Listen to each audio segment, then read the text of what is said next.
Nagbabagang balita.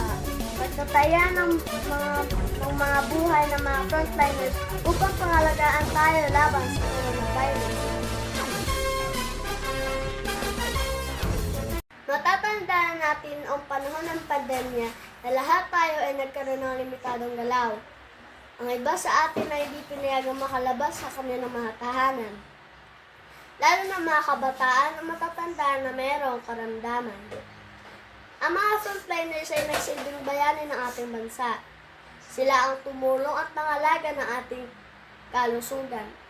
Dinalay alintana ang pagod, hirap at panganib ng kanilang ginagawa. Ibinigay nila ang kanilang dedikasyon, tumulong o manggamot sa kabila ng banta ng coronavirus. Inalay nila ang kanilang buhay para lang matulungan ang karamihan.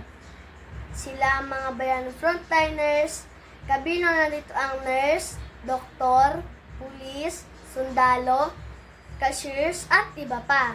Ako po si Ezekiel Brian S. Mastilero, ang tagapag-ula.